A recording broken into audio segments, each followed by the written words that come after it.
പ്രിയപ്പെട്ട ഉസ്താദുമാരെ, രക്ഷിതാക്കളെ, കൂട്ടുകാരെ, അസ്സലാമു അലൈക്കും.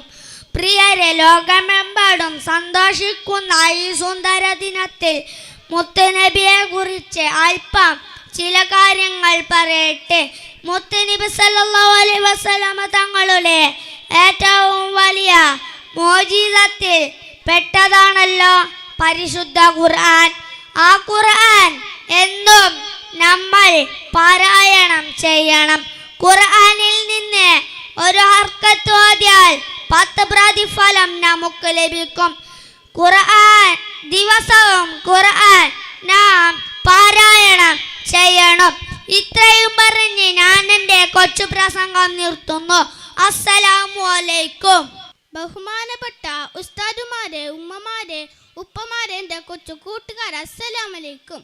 മുത്തുനബിയുടെ ജന്മദിനത്തിൽ 2 വാക്ക് സംസാരിക്കാൻ അവസരം ലഭിച്ചതിൽ അൽഹംദുലില്ലാഹ്. മുത്തുനബിക്ക് എല്ലാവരും ഒത്തിരി ഇഷ്ടം, പ്രത്യേകിച്ച് കുട്ടികൾ. ഒരിക്കൽ മുത്തുനബി സ്വഹാബിയുടെ വീട്ടിൽ പോയതായിരുന്നു. ആ സ്വഹാബിക്ക് ഒരു കുഞ്ഞുണ്ടായിരുന്നു. അത് നമ്മുടെ മുത്തുനബി കണ്ടു. മുത്തുനബി ഉടനെ കോഴിയുടെ ഉമ്മ കൊടുത്തു. അപ്പോൾ സ്വഹാബി അത്ഭുതത്തോടെ ചോദിച്ചു, നബിയെ, അങ്ങ് എൻ്റെ മകൻ ഉമ്മ വെച്ചോ? ഞാൻ ഇതുവരെ അവന് ഉമ്മ വെച്ചിട്ടില്ല. അത് കൊട്ടപ്പം നബിയുടെ മുഖം ചുവന്നു. നബിക്ക് ദേഷ്യം വന്നു. നബി പറഞ്ഞു, നിങ്ങൾ കുട്ടികളെ സ്നേഹിക്കണം. സ്നേഹിച്ചാൽ മാത്രം പോരാ, പ്രകടിപ്പിക്കുകയും ചെയ്യണം. നിങ്ങൾ കുട്ടികളെ സ്നേഹിക്കണം, തലോടാൻ, അവരോടൊപ്പം കളിക്കും. ഇന്ന് തിരക്കേറിയ ജീവിതത്തിൽ കുട്ടികളോട് കളിക്കാൻ സമയമില്ല. അതായത് അതിനാൽ ജീവിതത്തിൽ കുട്ടികളോട് കളിക്കാൻ സമയമില്ല. നിങ്ങളോട് ഞാൻ പറയട്ടെ, കുറച്ചെങ്കിലും സമയം കുട്ടികളോട് കളിക്കാൻ സമയം കണ്ടെത്തണം. ഇത്ര പറഞ്ഞ് ഞാനൊരു കൊച്ചു പ്രസംഗം. അസ്സലാമലൈക്കും. അസ്സലാമലൈക്കും. മണ്ണിൽ നല്ലൊരു ദീനുണ്ട്. ബഹുമാനപ്പെട്ട ഉസ്താദുമാരെ, പ്രിയപ്പെട്ട കൂട്ടുകാരെ, അസ്സലാമലൈക്കും. നിങ്ങളൊരു കാര്യം പറയട്ടെ. അറിയുന്നവർക്കോ അറിയാത്തവർക്കോ സലാം പറയാം. സലാം പറഞ്ഞ പരസ്പരം സ്നേഹം ഉണ്ടാവും. സലാം പറഞ്ഞ സുന്നത്തും മടക്കൽ നിർബന്ധമാണ്. ഇത്ര പറഞ്ഞ എൻ്റെ കുറച്ച് പ്രസംഗം നിർത്തുന്നു. അസ്സലാമലൈക്കും. അസ്സലാമലൈക്കും. മുത്തുനബിയുടെ ജന്മവേദിയിൽ വന്ന് 2 വാക്ക് പറയാൻ എനിക്കും ഭാഗ്യം ലഭിച്ചു. അൽഹംദുലില്ലാഹ്. പ്രിയരെ, ഞാൻ നിങ്ങൾക്ക് പ്രധാനപ്പെട്ട ഒരു കാര്യം പറഞ്ഞു തരട്ടെ.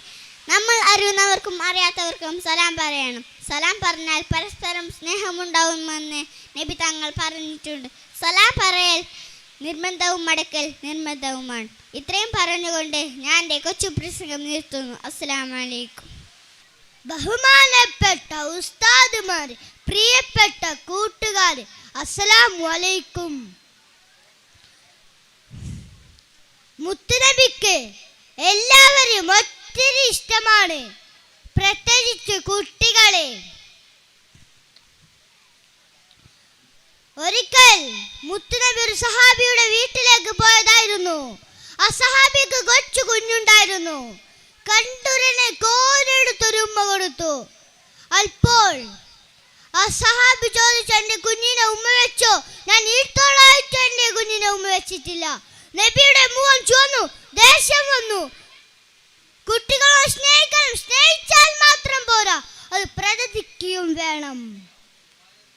കുട്ടികളോട് കളിക്കണം, പ്രവർത്തിക്കുകയും തലോടണം വേണം. ഇന്ന് തിരക്കേറിയ ജീവിതത്തിൽ ആർക്കും നമ്മളോടൊത്ത് കളിക്കാൻ സമയമില്ല.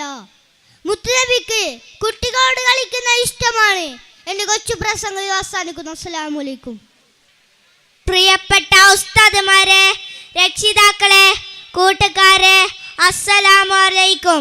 പ്രിയരെ, ലോകമെമ്പാടും സന്തോഷിക്കുന്ന ഈ സുന്ദര ദിനത്തിൽ മുത്തുനബിയെ കുറിച്ച് അല്പം ചില കാര്യങ്ങൾ ഞാനും പറയട്ടെ. മുത്തുനബി സല്ലല്ലാഹു അലൈഹി വസല്ലമ തങ്ങളുടെ ഏറ്റവും വലിയ മുഅ്ജിസത്തിൽ പെട്ടതാണല്ലോ പരിശുദ്ധ ഖുർആൻ. ആ ഖുർആൻ എന്നും നമ്മൾ പാരായണം ചെയ്യണം. ഖുർആനിൽ നിന്ന് ഒരു ഹർക്കത്ത് ഓതിയാൽ 10 പ്രതിഫലം നമുക്ക് ലഭിക്കും. ദിവസവും നാം ഖുർആൻ പാരായണം ചെയ്യാൻ ശ്രദ്ധിക്കണം. ഇത്രയും പറഞ്ഞ് ഞാൻ എൻ്റെ കൊച്ചു പ്രസംഗം നിർത്തുന്നു. അസ്സലാമു അലൈക്കും. ബഹുമാനപ്പെട്ട ഉസ്താദുമാരെ, ഉപ്പമാരെ, ഉമ്മമാരെ, കൂട്ടുകാരെ, അസ്സലാമു അലൈക്കും. ഞാൻ നിങ്ങളുടെ മുമ്പിൽ വന്നിരിക്കുന്നത് ഒരു കൊച്ചു പ്രസംഗം പറയാനാണ്. പല തെറ്റുകളും വന്നാൽ നിങ്ങൾ എന്നോട് ക്ഷമിക്കുക. എന്നാൽ ഞാൻ 2 വാക്ക് പറയട്ടെ. പ്രിയരെ, സ്നേഹത്തിൻ്റെ നീർകുടമായിരുന്ന മുത്തുനബിക്ക് കുട്ടികളെ വളരെ ഇഷ്ടമായിരുന്നു. കുഞ്ഞുങ്ങളെ സ്നേഹിക്കാനും ചുംബിക്കാനും നബി തങ്ങൾ എല്ലാവരോടും കൽപ്പിച്ചു. അതിലൂടെ മനസ്സിലാകുന്നത് മുത്തുനബിക്ക് കുട്ടികളെ വളരെ ഇഷ്ടമായിരുന്നു. അതുകൊണ്ട് മുത്തുനബിയെ അങ്ങോട്ടും ഇഷ്ടപ്പെടണം. നബി തങ്ങൾ കാണിച്ചു തന്ന രീതിയിൽ നമ്മൾ ജീവിക്കുക. അതിന് അല്ലാഹു തൗഫീഖ് നൽകട്ടെ. ആമീൻ. ഇത്രയും പറഞ്ഞുകൊണ്ട് എൻ്റെ കൊച്ചു പ്രസംഗം നിർത്തുന്നു. അസ്സലാമു അലൈക്കും.